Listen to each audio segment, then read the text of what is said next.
Hey everybody, it's Mr. Arvites. I'm back here with another AP World History lesson for you. This one is going to be about Japan and Russia and their industrialization in the 1800s, and really how these two countries dramatically changed during this time period. Because I think one thing when we look at this topic, we look at Russia, who at the beginning of the 1800s is kind of one of the top dogs in Europe. They are instrumental in defeating Napoleon. You could argue they are the reason Napoleon loses in the early 1800s. But as the century goes on, their power decreases and their way of life seems to become seemingly more obsolete as time goes on.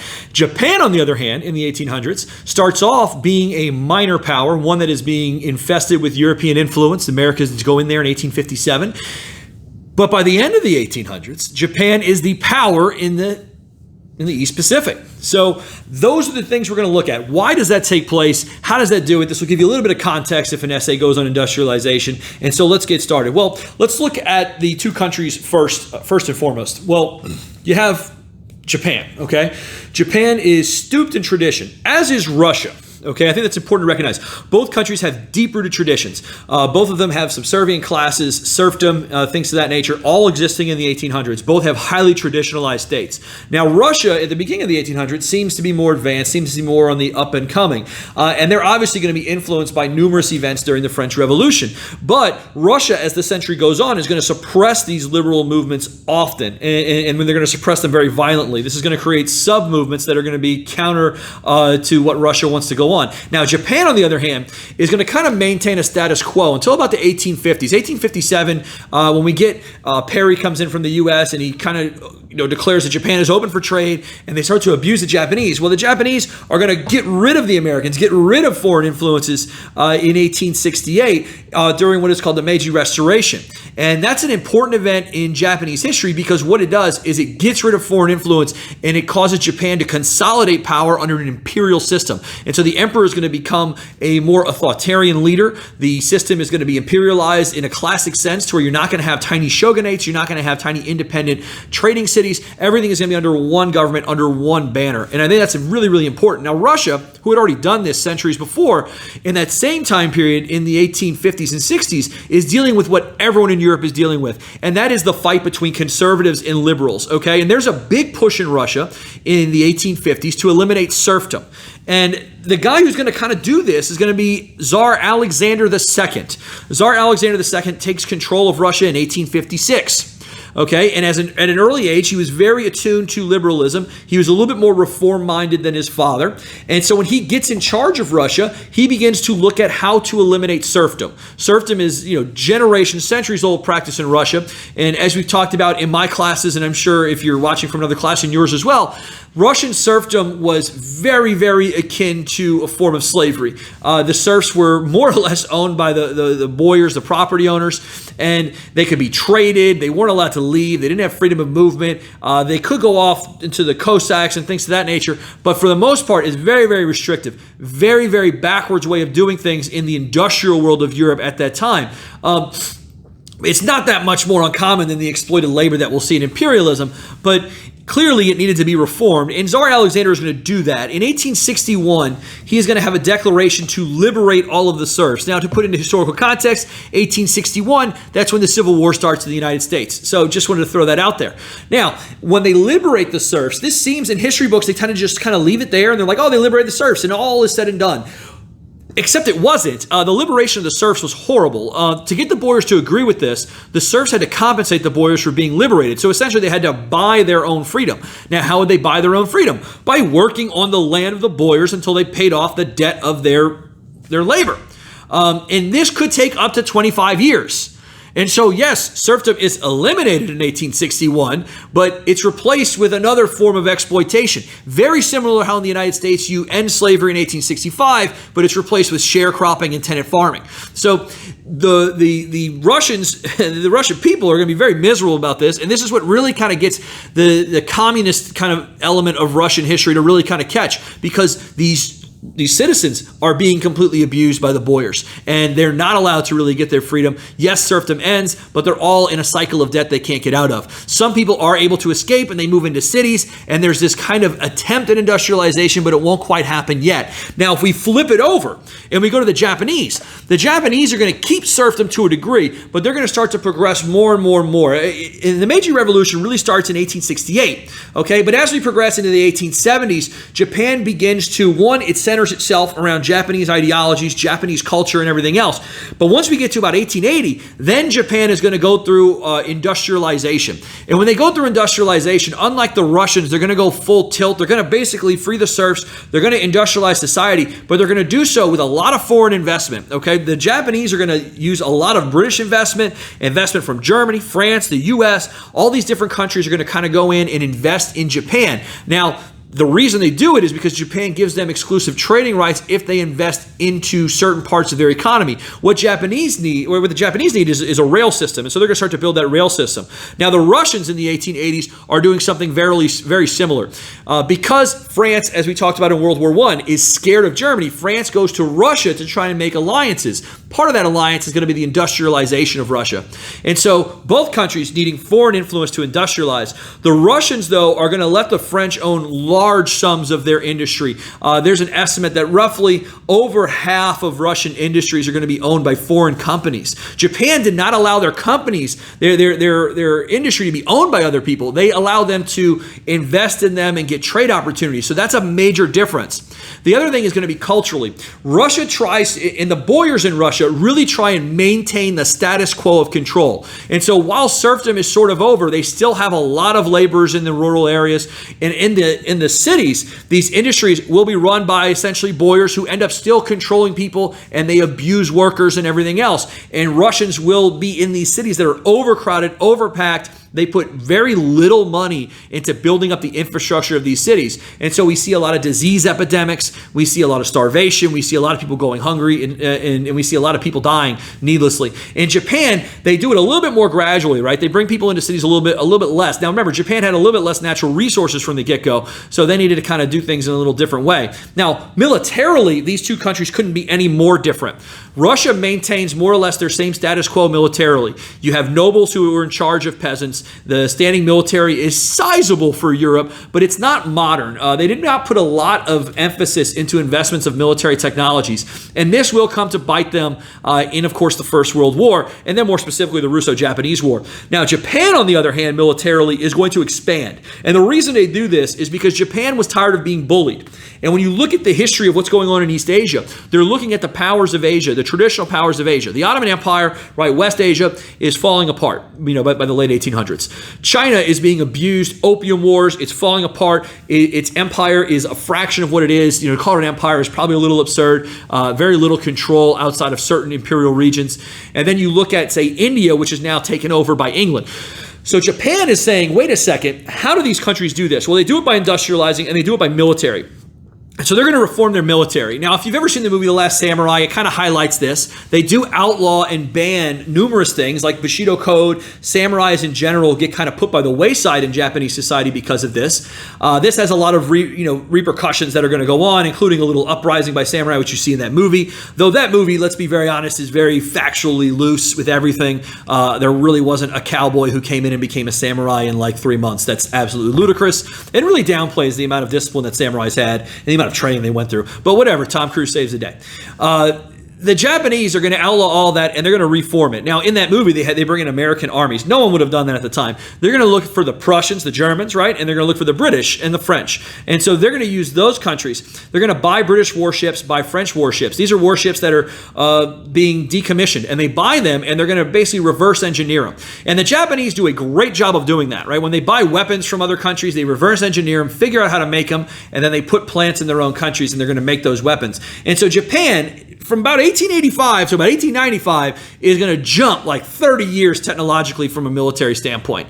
And that's going to be really important because in 1894, the Japanese are going to try and expand for the first time in a long time. And they're going to expand in what is called the First Sino-Japanese War. This is a war between China and Japan. And by the way, they are fighting China for a reason because they know China has lost so many wars in the past to European powers. And now Japan wants to say, look, we're the dominant power in Asia.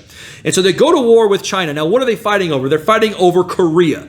Korea, the peninsula just north of China, right next to Manchuria, where we're going to see a lot of conflict go on a decade later, and then 3 decades later. They're going to fight over that little area, and the Japanese are going to win. It's about a 9-month war. The Japanese really do just decimate the Chinese armies. Hundreds of thousands of people die. It's horrific, and Japan declares victory.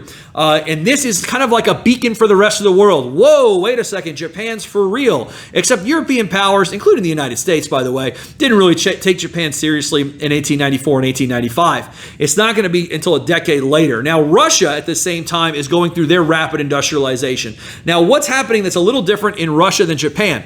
Russia is being hit up now with the same revolutions that flooded Europe in 1848. They're being hit up in the 1890s with a series of revolts, and the communist movement in Russia is becoming increasingly more and more popular. You have liberals who want expanded voting rights. You have communists who want workers to take over. You have a lot of people who want to overthrow the Tsar. Now, if you're wondering what happened to our boy Tsar Alexander II, right? Alexander II was a liberal reformer, right? He liberated serfs. He tried to give more rights to the people. He's going to be assassinated, actually. He's assassinated in 1881, largely because he was viewed as not liberal enough. And that's a big deal, by the way, because Russia goes through 3 leaders during this pseudo-industrialization. Japan is going to have 2, okay? And Russia, when Tsar Alexander II is assassinated, is going to go on a little bit of a backwards trend. Russia, in Alexander III, his son, is going to go off for revenge. And so they're going to end liberal reforms. They're going to outlaw certain forms of liberalism, and they're really going to go after the communists, and they begin to execute people in droves. Okay, we talk about Vladimir Lenin, okay, in the Russian Revolution. He becomes communist because his brother is going to be executed during these purges that are going to take place in the 1880s, 1890s. Now, Tsar Alexander III, who should have been Tsar for a long time, he takes over at a young age, but he is not going to actually be Tsar that long. He dies very, very early on. I want to say he's like 49 when he dies. He gets an illness and dies. And then the next in line is going to be the grandson of Alexander II, and that is Nicholas II. Nicholas II takes over in 1894. Now, Nicholas II is grossly unprepared to be a czar. He was never really raised that his entire life. Deaths in the family kind of spurred him to take this over a lot sooner than he wanted to. And Tsar Nicholas II is going to take horrible advice from his advisors. He's going to listen to them when they say, hey, go against the peasants. Like, let's just hammer them on everything. Let's be ultra restrictive. And that's what he does. He listens to these boyars all the time. And so as Russia becomes more and more conservative, its populace is becoming more and more revolutionary, more and more bittered toward the establishment, if you will. And so while Japan is smoothly transitioning, as smooth as you can be, at least compared to the Russians, Russia is having tumultuous problems. You know, one of the big factors I think is also different is in Japan, they instituted a lot of public education. In Russia, they did not. They wanted workers to be workers, and they wanted the boyars to run things. And so in Japan, you have this education. Now, why is education important? If you're thinking, because everyone can read and write, and it creates a better society and innovation. Yeah, sort of. But the cynical person would say, the education is important because what it does is it allows Japan to promote a sense of loyalty. In that education, it's loyalty to the emperor. It's an honor code, right? It's these things that are loyalty to the empire. And so for Japanese society, they're preaching a lot of loyalty to the state. This is almost like pseudo-Confucianism, which they had borrowed from China years and years and years ago, but they put their own Japanese spin on it. So you see that kind of going on. While in Russia, you see just the state, they're out for themselves. It's the people versus the state, and you see multiple revolts take place. Now, Tsar Nicholas II is feeling a lot of pressure and feeling the fact that his country is in turmoil. And so in a lot of ways, he looks for a distraction. Now, China, at the early part of the 20th century, goes through a series of problems. And one of those problems is going to center in the territory of Manchuria. Nicholas II believes that Russia could take over Manchuria. This would distract the population from the social uprisings that are taking place in 1904 or 1903, 1904, and then eventually 1905, which is when this is taking place. And so he's going to invade Manchuria. Now, Japan is going to do the same thing. Japan now owns Korea, runs it as a mandate. They're going to go into Manchuria to say they are stopping the rebels in China and pacifying the region. They're helping out, descendants of Japanese citizens and blah, blah, blah. Well, the two countries are going to go to war over this in what is known as the Russo-Japanese War in 1904 and 1905. And so they go to war over this, and this war is incredibly intense. It's one of the first modern wars. It's really a precursor to World War I. It does bog down in trenches a couple of times, but the Japanese use of machine guns, artillery, modern naval techniques are going to absolutely obliterate the Russians. The Russians are going to send about 80% of the Russian fleet to the Japanese side, and they're going to be ambushed, and the Japanese are going to destroy the Russian fleet. And so Tsar Nicholas II is going to be just hemorrhaging from this war, and his whole life is going to change because of this. Revolts break out in Russia after this war takes place. They have to put them down violently. In Japan, meanwhile, the globe now looks at it and they say, wait a second, Japan is a major power. And in fact, the Russo-Japanese War, the peace treaty is negotiated by U.S. President Theodore Roosevelt, who gets a Nobel Peace Prize for that on a side note. But Roosevelt, after seeing the Japanese and looking at this war, basically immediately goes to what will eventually become the Pentagon, but the War Department, and says, we need to figure out if Japan fought us in a war, how would we win? And so that's one of the things they're going to start building up is, how do you fight Japan in a war if you are the United States? And so we're already making those plans. Meanwhile, Japan is looking at us and saying this is the exact same thing. However, Roosevelt also wants to establish trade with Japan, and we do. We're going to establish a lot of trade with Japan in the early 20th century, and that's going to be one of the biggest benefits Japan gets from this, is Japan is going to import large amounts of steel from the United States, and they're going to import a large amount of oil. And so we become a major provider of the Japanese war machine going forward, which is ironic, obviously, because of Pearl Harbor. But the Japanese begin to progress, increasingly more so. They look like a big-time power. China, as a result of this Manchurian war, where they're like the third party in a war inside their own country, this is going to cause a major revolt, empire overthrown by 1912, and giant revolution that won't end until the late 40s. Russia, meanwhile, is just doing really, really poorly. Nicholas II is looked at as an ineffective leader. He's being criticized. You have the whole Rasputin thing, right? If you've ever looked at some things about Rasputin, creepy mystic guy comes in, is taking care of Nicholas II's kid, who basically has a very rare disease that causes him to bleed profusely, and the wife really likes him, and maybe they had an affair, maybe they didn't, we don't quite know, but everyone in Russia seems to think they did, and Nicholas is a joke, a running joke. His wife is called some very not nice things, and the people tend to really dislike Nicholas II.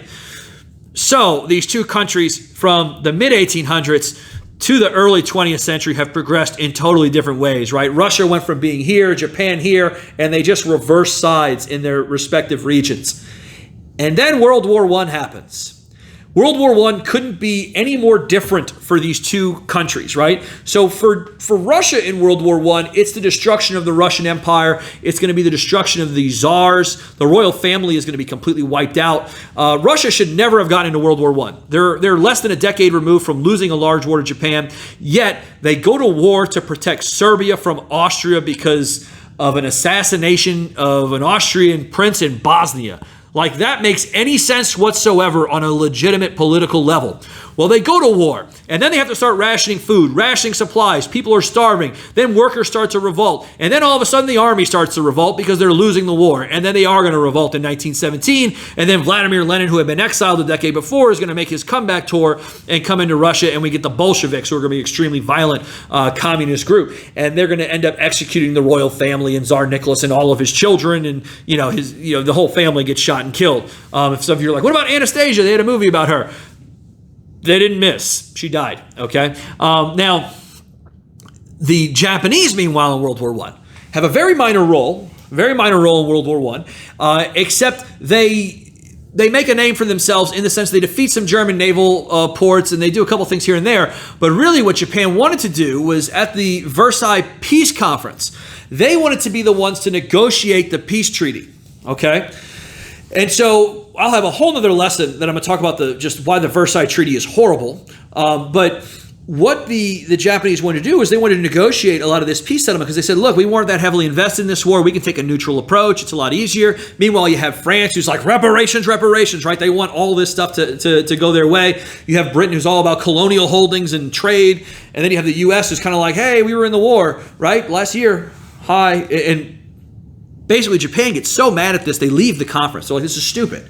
Like, these people don't want to listen to us. And so Japan is going to go through a little bit of a me period in the 1820s, right? The 1820s, or 1920s rather, the 1920s for Japan and Russia, again, couldn't be any more different. Japan in the 1920s is trying to figure out who it wants to be.